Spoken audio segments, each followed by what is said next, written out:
Bagaimana menurut Ustadz tentang kebijakan baru, yaitu nikah minimal harus 19 tahun dan harus ada sertifikat siap nikah terlebih dulu dengan mengikuti pelatihan 3 bulan.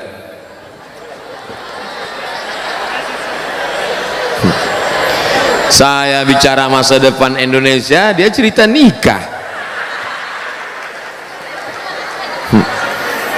Kalau saya tahu nikah itu lebih banyak baiknya daripada mudaratnya, kalau saya tahu nikah cepat itu bagus, pagi khitan siang nikah. Tapi tentu Nabi juga bersabda, kata Nabi, man istata'a minkumul ba'ah, siapa di antara kamu yang sudah ba'ah. Ba'ah artinya al-qudrah, mampu secara finansial. Adik-adik, anak-anakku sekalian, kalian sekolah, kakak kelas kalian banyak sekarang, ada di Turki, ada di Mesir, lebih 15 alumni Darul Quran Mulia di Kairo, Mesir. Saya waktu ke Mesir, anak-anak Mesir, adik-adik kelas nanya, Ustaz, kami gimana kalau nikah atau kuliah Pak Ustaz? Kuliah sambil nikah. Terus makannya gimana? Subsidi silang. Kamu dapat kiriman kan? Iya. Kamu dapat kiriman? Iya. Gabungkan APBD-nya. Cari yang siap dari nol, di pom bensin dong Ustaz. Adinda, AA kan lagi belum kerja nih, siap nggak makan sehari denganku? Jangankan makan sehari, Senin Kemis aja kita puasa, kata dia, tapi jangan lama-lama, kata dia. Nah, oleh sebab itu perlu kesiapan mental. Masalah perlu sertifikat sebelum nikah ini memang dari dulu saya ngomong ke Bapak Kepala Kantor Wilayah Kementerian Agama Provinsi Riau dulu, namanya Pak Dr. Asyari Nur. Pak Dokter, ini sekarang banyak laki-laki nggak mengerti masalah nikah, dikit-dikit marah, satu hari sampai jatuh tolak 5. Pagi kopi terdatang lambat datang, tolak 1. Sambal terlalu pedas, tolak 2. Gulai kurang garam, tolak 3. Nggak ngerti dia masalah nikah. Jadi Pak, kata saya waktu itu, gimana kalau kita buatkan 20 SKS, orang yang mau nikah ini dibuatkan kursus pranikah. Setelah dia ngerti masalah pernikahan, akidahnya mantap, bisa jadi imam, baru dia boleh nikah. Bagus, setuju. Jadi program ini tinggal diisi saja, dibuatkan. Tidak boleh menikah sebelum ikut kursus bisa baca Quran. Setuju? Supaya dia bisa jadi imam. Bayangkan kalau suaminya tamat Darul Quran Mulia, Masya Allah, di tengah malam itu dia akan membangunkan istrinya, wake up my darling, wake up my honey.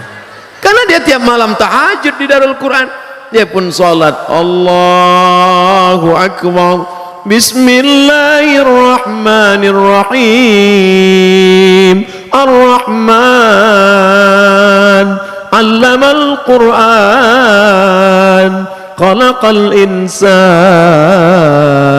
Allamahul Bayan. Allahu Akbar.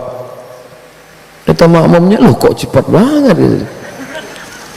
Begitulah kalau suaminya alumni Darul Quran Mulia. Tapi kalau yang nggak lulus sertifikat tadi, Allahu Akbar, sampai salam nggak bunyi. Imam silent. Nauzubillah. Tapi masih syukur masih mau tahajud. Nah, jadi ini kita isi saja pelatihan 3 bulan, bagus, tapi isinya harus diisi dengan pesan-pesan Islami. Suaminya pandai baca Quran, suaminya mesti sholat, ngerti masalah hukum tolak, rujuk, li'an, khulu, ngerti masalah pembagian harta warisan. Ini banyak sekarang anak-anak kita yang perempuan ditipu, dibodohi sama suami yang nggak ngerti agama ini.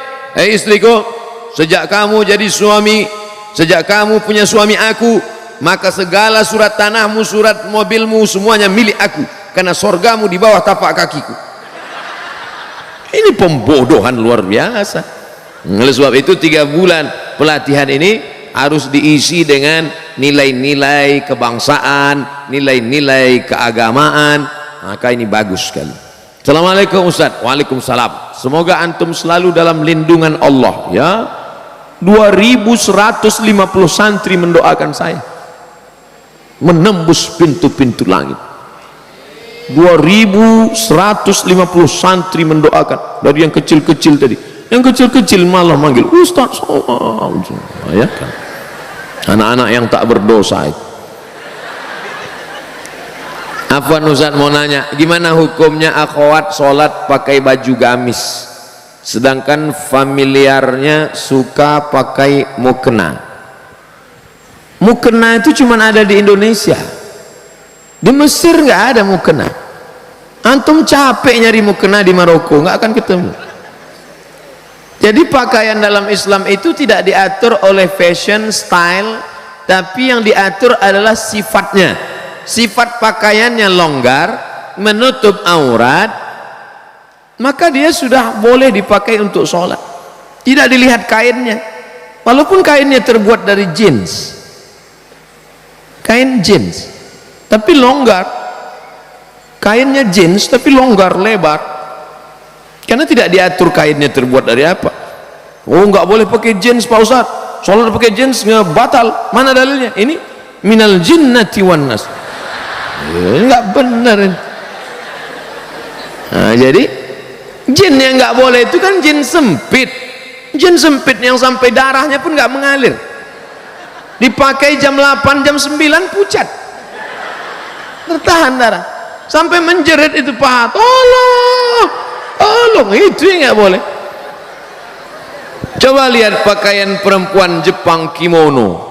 Kalau ada orang Jepang masuk Islam mu'alaf, sholat dia pakai kimono, tertutup semuanya, longgar, sah sholatnya. Begitu juga dengan waktu saya dulu ceramah tinggal di hotel waktu di Taiwan. Sebenarnya saya mau ngasih tahu saya ceramah di Taiwan. Jadi saya lihat di dinding hotel itu ada gambar perempuan Cina, saudara kita Tionghoa, tapi yang zaman-zaman dulu ternyata bajunya panjang. Nonton nggak sinetron siluman ular? Itu bajunya panjang. Lama saya perhatikan, tinggal pakai jilbab aja dia, panjang, longgar, tutup aurat, tinggal pakai jilbab aja sah untuk sholat.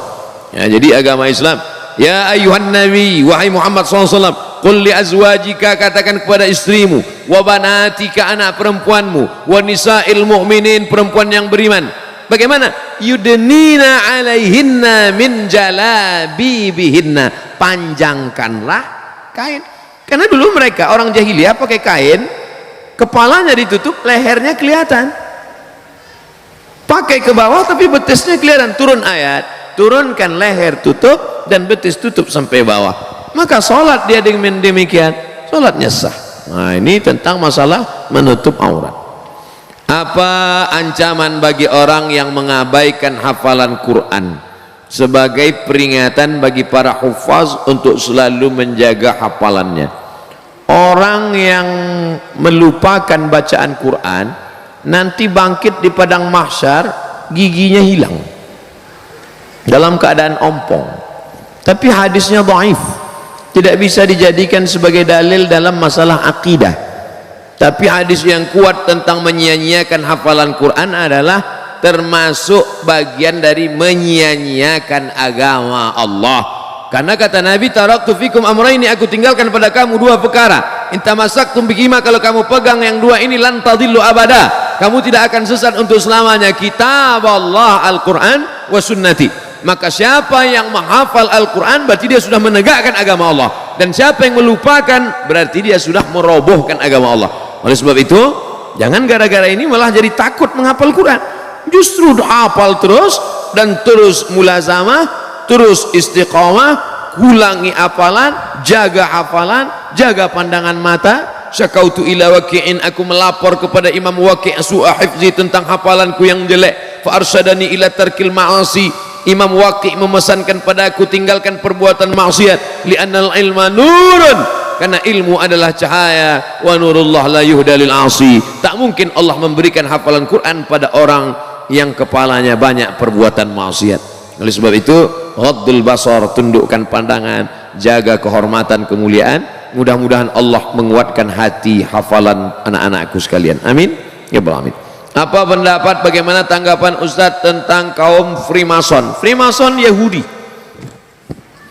tidak membawa agama, tapi yang dibawanya adalah pemikiran pluralisme, semua agama benar, semuanya selamat, jangan tanya akidahnya, yang penting orangnya baik, yang penting orangnya sopan, jangan tanya agama, jangan tanya akidah. Dalam Islam justru lain asyrakta, kalau kau syirik la yahbatanna amaluka, semua amalmu tidak bermakna. Wa qadimna ila ma amilu min amalin, semua amal kamu nanti akan didatangkan, ini sedekahmu, ini wakafmu, ini infakmu, tapi kemudian dijadikan amal itu haba'am mansura, seperti debu yang dihembus angin. Dalam Islam pokok pangkal pertama yang penting adalah akidah.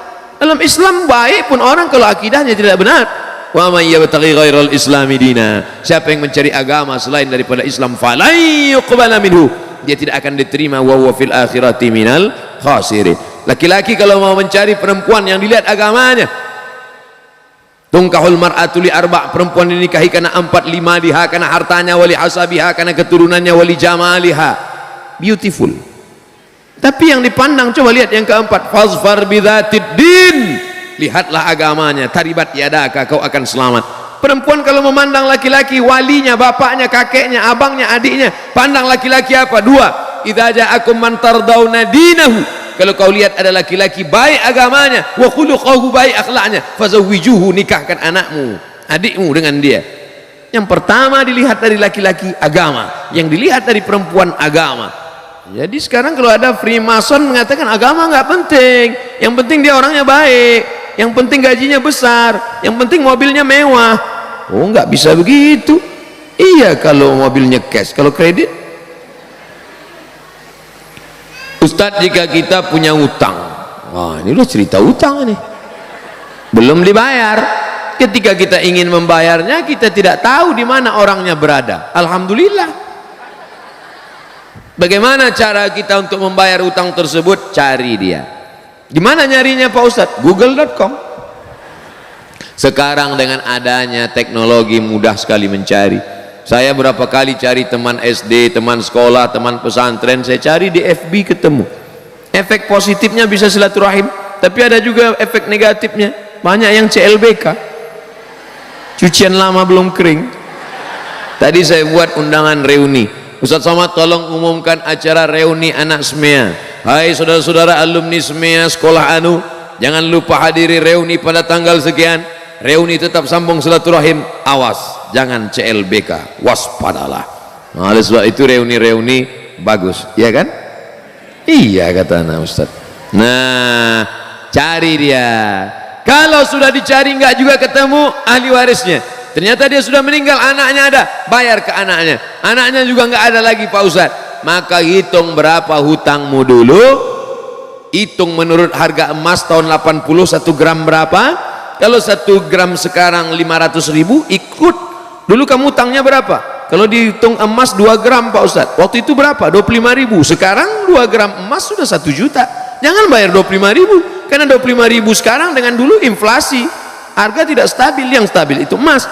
2 gram dulu berarti 1 juta sekarang. Bayarkan. Kemana bayarnya? Lembaga yang dinikmati orang banyak. Di mana itu Pak Ustadz? Yang paling berkah para penghafal Quran, serahkan ke Darul Quran Mulia untuk pembangunan masjid. Kalau Darul Quran mau nerima, bisa jadi Darul Quran Mulia nggak mau nerima. Pak, saya mau membayar hutang. Sudah kamu cari? Sudah. Hutang apa ini? Dulu Pak. Hutang apa? Saya malu mau cerita. Masalah apa? Dulu makan bakwan sering bayar. Kalau cuman bakwan jangan bawa ke Darul Quran, terlalu kecil brother. Serahkan ke lembaga yang dinikmati orang banyak. Apa itu? Panti asuhan, pondok pesantren, pembangunan masjid, panti jompo.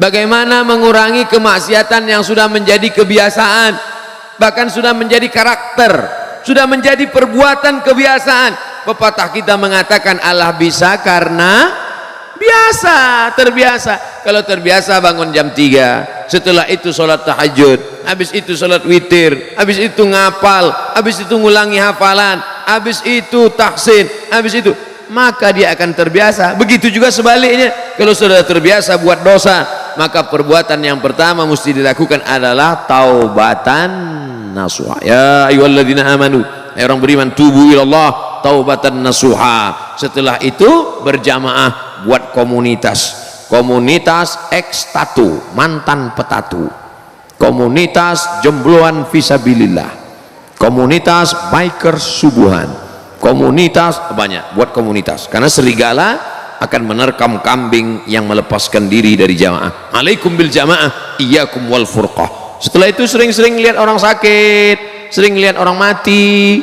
melihat liang kubur, kalau perlu liang lahat itu dipoto, dijadikan wallpaper, biar supaya ingat terus.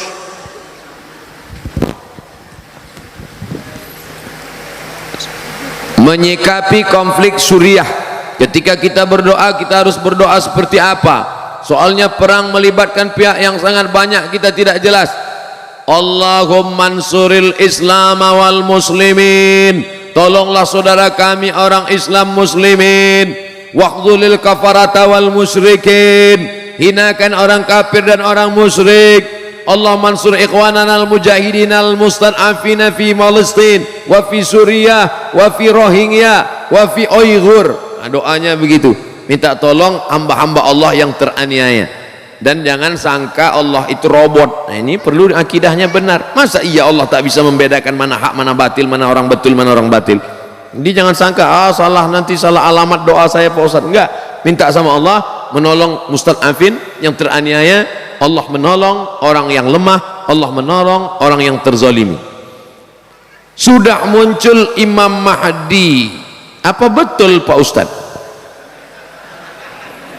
Ketika Habib Umar bin Hafiz datang 2 tahun yang lalu, kebetulan saya ikut dialog, diminta sebagai pembawa acara. Ada yang nanya, Habib Umar, ya Imam Mahdi udah lahir apa belum?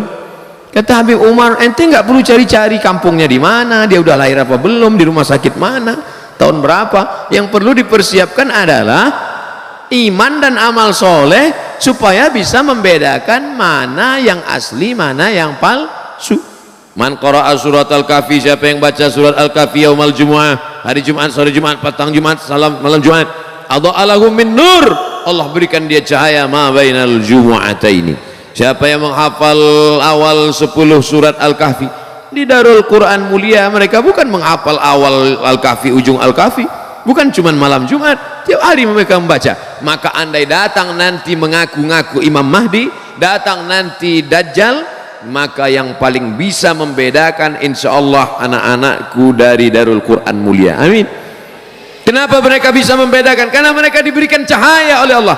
Man lam yaj'alillahu lahu nuran fama lahu min nur. Siapa yang tidak diberikan cahaya, maka tak mungkin dia bisa membedakan. Makanya di antara doa Nabi, Allahumma ja'al fi qalbi nura wa fi sam'i nura wa fi basari nura wa an yamini nura wa min yasari nura min amami nura min khalfi nura min fawqi nura min tahti nura. Kenapa minta cahaya? Supaya bisa membedakan mana Al-Masih asli, mana Al-Masih Dajjal, mana Imam Mahdi, mana Imam Mahadi.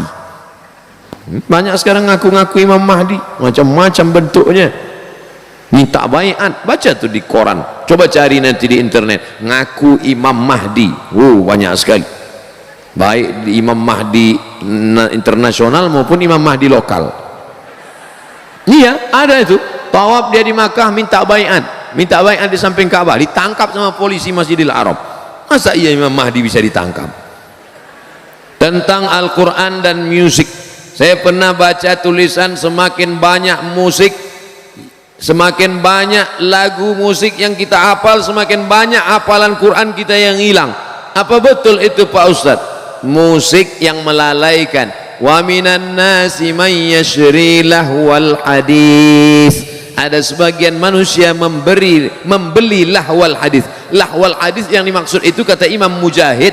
Mujahid itu murid dari Imam Abdullah bin Abbas. Abdullah bin Abbas adalah murid Nabi Muhammad SAW yang banyak riwayatnya dalam tafsir Imam Abu Ja'far Ibnu Jarir At-Tabari. Murid Ibnu Abbas itu Mujahid, Ad-Dhahhak, Ikrimah, paling banyak riwayat. Karena doa Nabi untuk Abdullah bin Abbas, Allahumma faqihhu fid din wa 'allimhu ta'wil. Makanya disusunlah tafsir Tanwirul Miqbas, kumpulan tafsir Abdullah ibn Abbas, Abdullah bin Abbas radhiyallahu anhuma. Nah, apakah musik bisa melalaikan hati dalam Al-Quran? Dari Al-Quran? Ya, karena kalau orang hafal lagu itu pasti terngiang-ngiang dia saat mau tidur malam, ayatnya kalah, yang diingat itu musik pas mau tidur malam.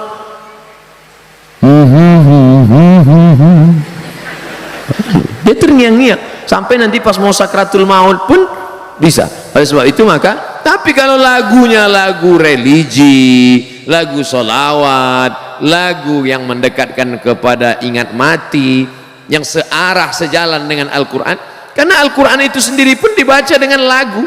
Laisa minna man lam yataghanna bil Quran. Siapa yang baca Quran lurus-lurus saja, tidak ada lagunya, bukan golongan kami, kata Nabi. Makanya para ulama membolehkan memasukkan bayati, soba, sika, nahawan, jaharka, ras. Itu tadi qori kita, itu kan pakai lagu itu. A'udzubillahi minasyaitonir rajim. Bismillahirrahmanirrahim. Itu pakai lagu. Gimana baca Quran nggak pakai lagu? Alhamdulillahirabbil alamin. Pakai lagu.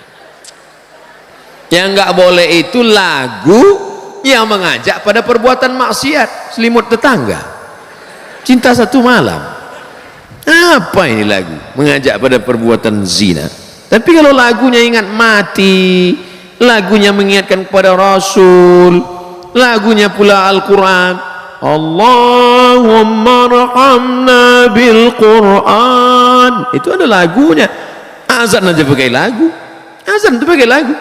Allahu Akbar, Allahu Akbar, pakai lagu. Gimana azan nggak pakai lagu? Allahu Akbar, Allahu Akbar, itu bukan azan, ngamuk.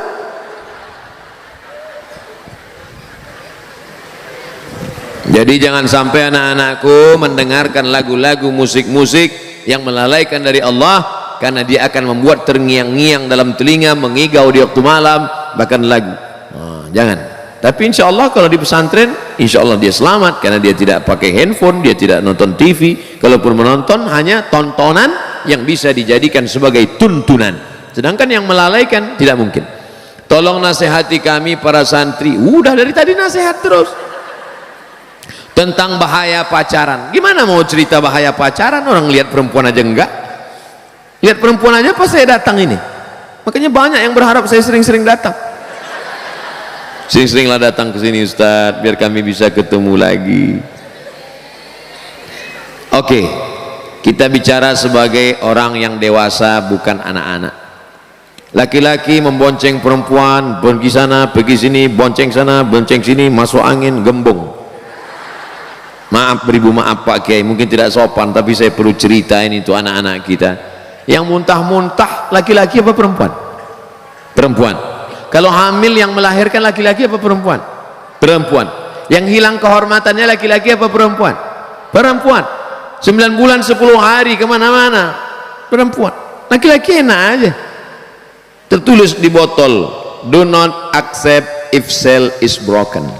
Jangan terima botol kalau segelnya rusak. Laki-laki apa perempuan? Perempuan. Oleh sebab itu jangan pacaran, karena kalian yang rugi. Laki-laki ini enak aja deh. Oleh sebab itu maka, tapi kalian yang laki-laki, ingat, kalian yang sekarang mempermainkan perempuan, 20 tahun lagi kalian akan punya anak perempuan. Anak kalian perempuan, istri kalian perempuan. Hati-hati, hati-hati.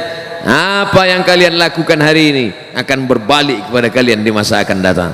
Waspadalah.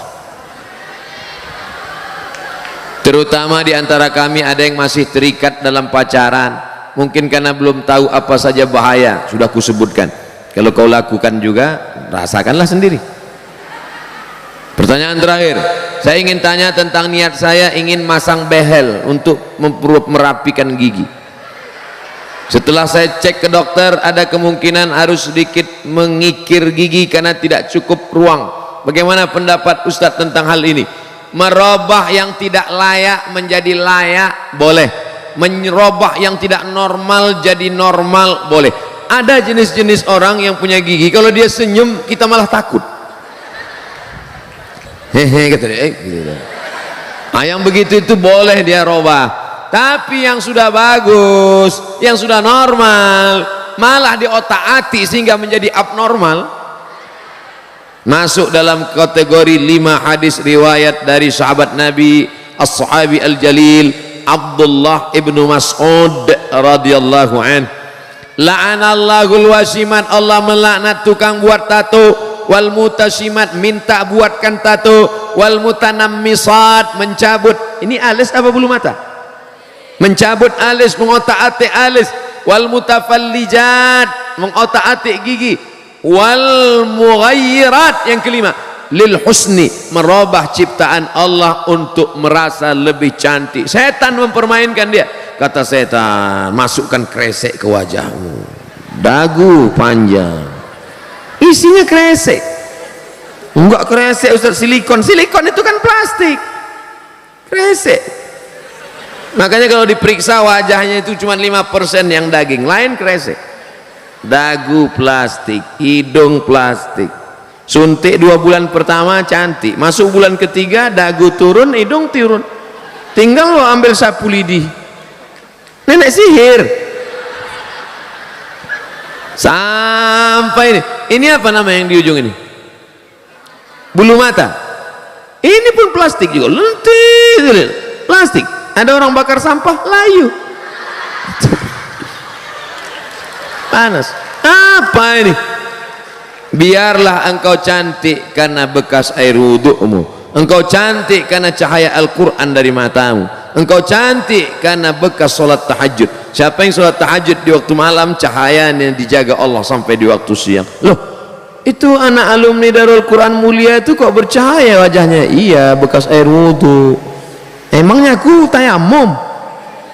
Oleh sebab itu maka orang yang selalu mengotak-atik wajahnya, sobek di sini, suntik di sini, isi di sini, itu dipermainkan setan. Wala udillannahum, aku sesatkan, wala umanniyannahum, aku buat mereka berilusi, berhalusinasi, engkau makin cantik, engkau lebih cantik, engkau lebih cantik. Tapi sebenarnya dia saja yang merasa cantik, orang melihat dia malah takut. Saya melihat orang bagi operasi itu malah wajahnya mengerikan, menakutkan. Coba lihat di internet contoh beberapa artis barat bule yang wajah di hari tuanya amat sangat menakutkan akibat dari merubah-rubah ciptaan. Tapi kalau hanya memperbaiki dari yang tak layak menjadi layak, face off bagi yang kebakaran, nauzubillah, habis kena api, maka dioperasi menjadi layak, boleh, tidak termasuk dalam wal mughayyirat lil husni. Apakah ada aliran sesat tarekat sebagaimana aliran akidah usuluddin? Bagaimana pendapat Ustadz di negeri kita ini? Ada seorang ulama membawa muridnya jumpa wali Allah. Ayo murid-muridku, kita jumpa wali Allah. Ya, sampai di masjid jumpalah orang yang dikatakan wali Allah itu. Oh, itu dah wali Allah, ya itulah wali Allah. Lalu kemudian orang yang dibilang wali Allah itu meludah dalam masjid. Lalu apa kata syekh ini? Ayo kita pulang. Kenapa guru? Ini kan wali Allah. Ini bukan wali Allah, ini wali setan. Dari mana dia tahu itu wali setan? Memang payah berpikir kalau saya ingat bola ini memang. Saya ulang ceritanya ya. Ada seorang ulama mengajak muridnya jumpa wali Allah. Sampai di masjid jumpa wali Allah sedang berzikir. Tapi tak lama sudah itu dia meludah dalam masjid. Lalu apa kata guru ini? Ayo kita pulang. Tapi ini wali Allah guru. Bukan, ini bukan wali Allah, tapi ini wali setan. Dari mana dia tahu ini wali setan? Karena meludah dalam. Di mana dapat kitab cerita ini? Kisah ini ada dalam kitab namanya Ar-Risalah Al-Qushairiyah, penulisnya Imam Al-Qushairi. Jadi kalau mengukur orang itu sesat tidak sesat, kalau bertentangan dengan Quran, bertentangan dengan hadis Nabi, jangan ikut dia, berarti dia wali. Kisah yang kedua, ketika Syekh Abdul Qadir Al-Jilani sedang berzikir di Masjid Baghdad, la ilaha illallah, la ilaha illallah, la ilaha illallah. tiba-tiba datang suara, hai Abdul Qadir Jilani, kau sudah kuangkat jadi waliku, kau jangan lagi sholat karena semua dosamu sudah kuampunkan dan kau kujamin masuk surga. Lalu apa kata si Abdul Qadir Jilani? A'udzubillahi minasyaitonirrajim. Pergi kau setan. Dari mana si Abdul Qadir Jilani tahu bahwa itu setan? Karena pesannya bertentangan dengan syariat, bertentangan dengan syariat Allah Subhanahu wa ta'ala. Suatu ketika, kisah ini disebutkan dalam kitab Al-Lumah, ditulis oleh Imam At-Tusi, kitab tasawuf yang tua. Seorang murid berkata, guru, ayo kita ke majelis wali Allah, nanti malam malaikat-malaikat turun ke bawah. Gurunya ikut, ya, aku mau ikut ke majelis wali Allah. Sampai di situ mereka pun berzikir, la ilaha illallah, la ilaha illallah. Tak lama turunlah makhluk-makhluk bersayap dari langit membawa makanan-makanan. Muridnya pun berbisik, guru, inilah dia wali-wali, inilah malaikat-malaikat. Kata gurunya, jangan tengok ke atas, pandang ke bawah. Waktu ditengok ke bawah, apa yang dilengok? Rupanya kakinya semua kaki keledai. Jadi kalau badannya bersayap, kakinya keledai, apa itu? Jin. Orang bertarekat, orang berzikir, kalau tidak dapat mursyid, guru yang meluruskan, tertipu. Nama kitab judul tentang tertipu, apa judulnya? Tambihul Muhtarin, peringatan bagi orang yang tertipu. Maka sebelum bersuluk, dalamkan 3. Yang pertama, akidahnya. Wujud qidam baqa mukhalafatu lil hawadisi qiyamuhu binafsihi wahdaniyah qudrat iradat. Saat berzikir Allah Allah Allah Allah Allah Allah, tiba-tiba datang cahaya bersayap dan mengatakan akulah Allah. Apakah itu Allah? Dari mana Bapak tahu itu bukan Allah?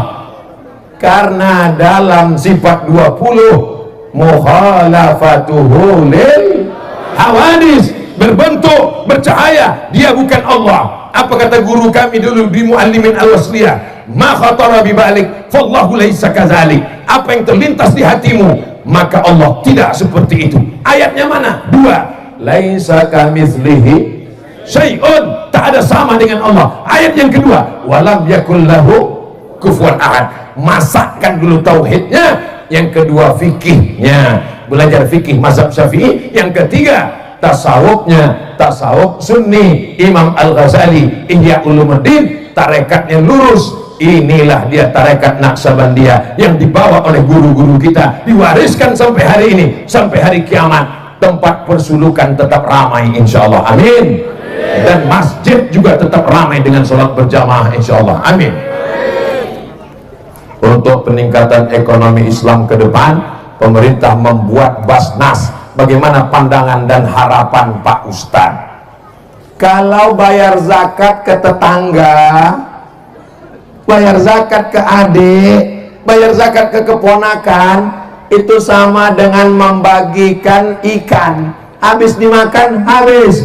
Tapi kalau bayar zakat ke Basnas, Badan Amil Zakat Nasional, mereka berikan zakatnya dalam bentuk mesin cuci. Ada ibu-ibu suaminya meninggal, anaknya 2, buruh cuci, dikasih mesin cuci, maka dia bisa buka laundry kecil-kecilan. Tidak ngasih ikan tapi ngasih pancing. Ada orang kerjanya jual goreng, goreng pisang, goreng ubi, tapi dipikul. Basnas memanggil, berikan gerobak, pakai motor, akhirnya jualannya bisa keliling. Maka kalau kita bayarkan ke Badan Amil Zakat Nasional, zakatnya lebih besar, lebih manfaat, lebih berguna, maka mesti kita setorkan ke Badan Amil Zakat Nasional. Abdul Somad berceramah, bayar zakat, bayar zakat, bayar zakat. Orang tak bayar zakat, bupati, gubernur, wali kota tak perlu ceramah, tak perlu khutbah, tak perlu tausiah, cukup buatkan perda, bayar zakat, potong atas, selesai. Betul? Abdul Somad apa hubungan dengan Basnas? Saya duta Badan Amil Zakat Nasional. Di mana-mana saya ceramah, saya pesankan tentang Basnas, bayar zakat, cukup dengan perda. Kalau DPRD tak mau mengeluarkan perda, buat perbuk peraturan bupati potong atas, buat pergub peraturan gubernur, PNS, guru, pegawai, BUMN potong atas. Jadi kalau penghasilannya yang dihitung bukan cuman gaji, karena ada orang gajinya 2 juta, pendapatannya 20 juta. Jadi satu bulan itu total semua, uang gaji, uang tunjang, uang sipa, uang sikut, uang sundul, uang tanduk, total semua. Zakatnya 2,5%. Jadi kalau 1 juta, 2,5%-nya 25.000. Jadi kalau dia punya penghasilan total 10 juta, berarti sebulan berapa? Emang orang kalau udah ngantuk nih payah berpikir. Kalau 10 juta 250.000, kalau 100 juta 2,5 juta. Mudah-mudahan orang hajoran ini semua duitnya 100 juta di atas. Cuma tak yakin orang ini. Mudah-mudahan orang hajoran Lagu Sel Sumatera Utara duitnya 100 juta ke atas. Berarti zakatnya 2,5 juta. Bayangkan kalau umat Islam penduduk Sumatera Utara 14 juta dibagi 50% muslim, berapa itu? 7 juta. Membayar zakat 1 tahun 2,5 juta, itu baru 100 juta. Berapa itu? Banyak lah pokoknya, bermiliar-miliar. Kalau dibelikan cendol, berenang sambil minum. Bapak Ibu yang dimuliakan Allah, saya harap kita semua membayar zakat ke Basnas insyaallah supaya merata. Saya sendiri mengajak di mana-mana karena saya sebagian dari keluarga besar Basnas. Apa hukum seorang istri umroh tidak ikut suaminya? Mengapa lakinya tak ikut? Tak ada duit. Kata Imam Nawawi, boleh berangkat tidak ada mahram untuk haji dan umrah kalau, mesti ada kalau keadaannya aman. Apakah berangkat umrah itu aman? Aman. Ketua kloter aman, yang ada di situ aman. Aku rasa tak aman Pak Ustaz. Kenapa? Karena kalau lakiku ini pergi aku tak ikut, itu ada pelakoh di situ. Ada ketua kloter, ada polisi, di pesawat aman. Maka itulah dalil perempuan boleh pergi umrah walaupun laki. Sebaik-baiknya berdua berangkat. Mudah-mudahan dibukakan Allah rezeki bisa berangkat, amin. Tapi kalau bukan karena urusan umrah, tidak ada alasan perempuan pergi sendirian. Kisah nyata, true story, bapak-bapak mengantar istrinya keluar kota, dititipkannya kepada kawan sekantor. Kutitipkan istriku ini kepada engkau ya, jaga dia ya. Menyerahkan ayam ke serigala lapar. Udah macam abangku, udah macam ayahku, udah macam adikku. Berawal dari macam, berakhir dengan macam-macam.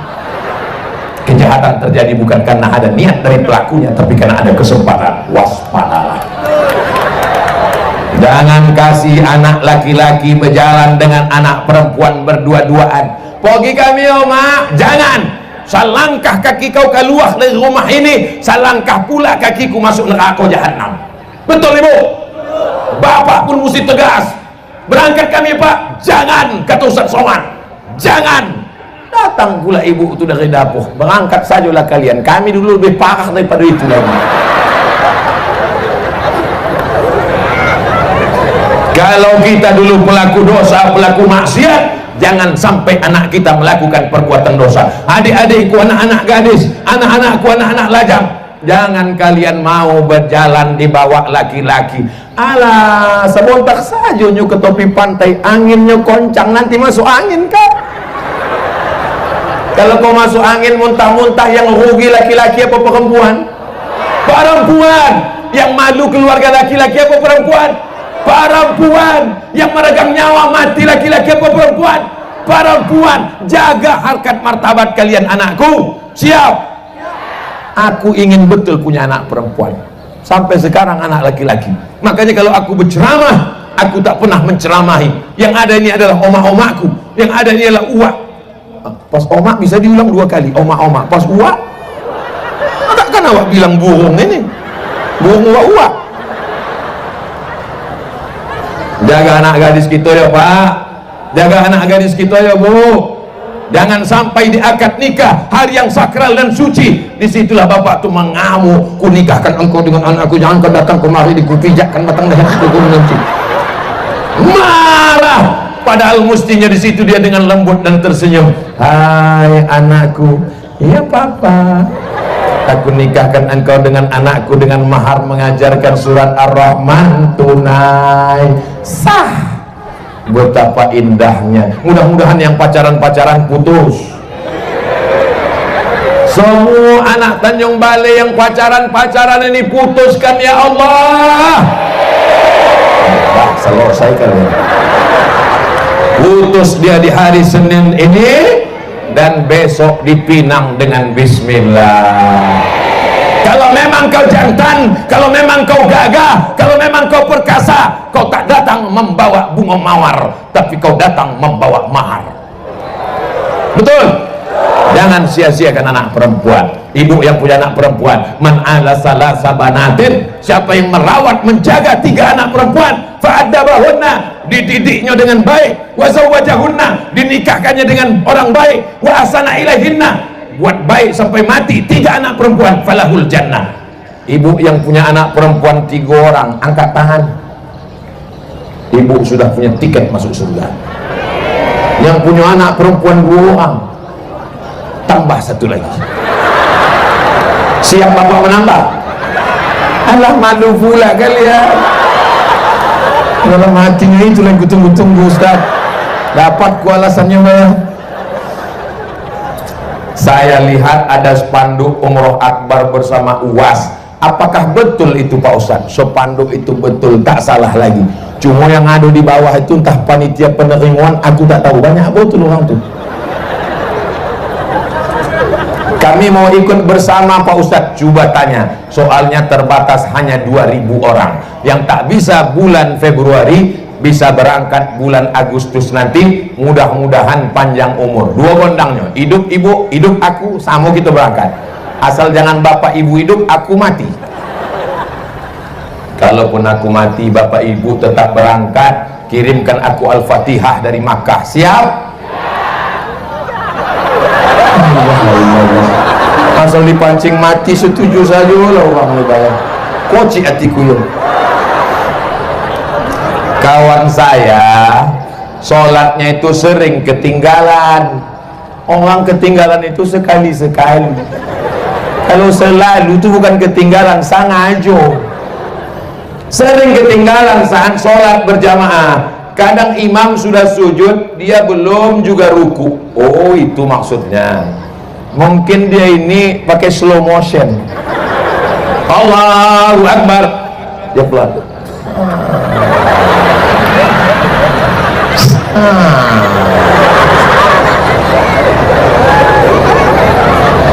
Lambat dia sujud, belum juga ruku.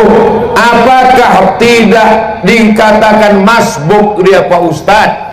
Kalau sampai dia tinggal 1 rukun, ditinggalkannya sempurna, maka dia sudah tidak bermakmum lagi. Kalau sampai imam selesai sujud, dia masih juga bangkit dari ruku, lewat 1 rukun, maka dia sudah tidak dianggap lagi berjamaah. Dan imam pun janganlah pula terlalu cepat. Ini 2 gondangnya ini. Kalau tidak makmum ni lambat, imam ni terlalu cepat. Ada juga imam ni cepat macam pokok buluh di topi pantai. Pas ditanya siapa punya imam tu tadi, Valentino Rossi.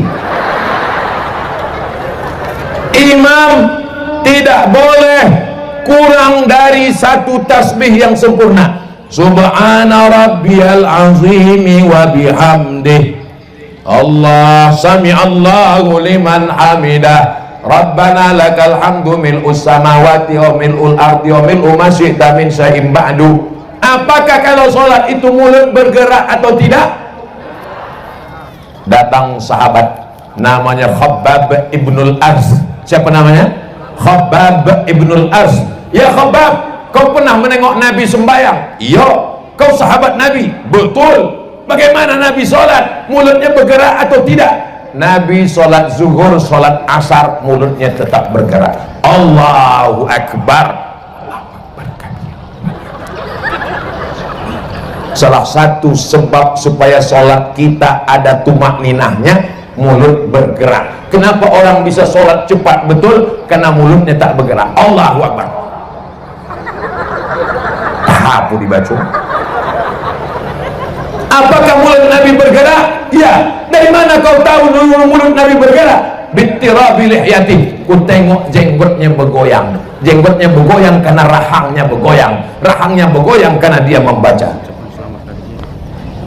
Pada hari yang baik dan mulia ini, pada kesempatan yang agung ini, saya Abdul Somad mengucapkan selamat hari jadi Kota Tanjung Balai yang ke-402 pada tanggal 27 Desember 2022. Allahu Akbar, Allahu Akbar, Allahu Akbar. Udah, potonglah. Potong video ucapanku tadi, nanti akan kumasukkan ke Instagram Ustadz Abdul Somad Official yang followernya hampir 7 juta itu. Maksudnya yang belum follow, kalian follow lah.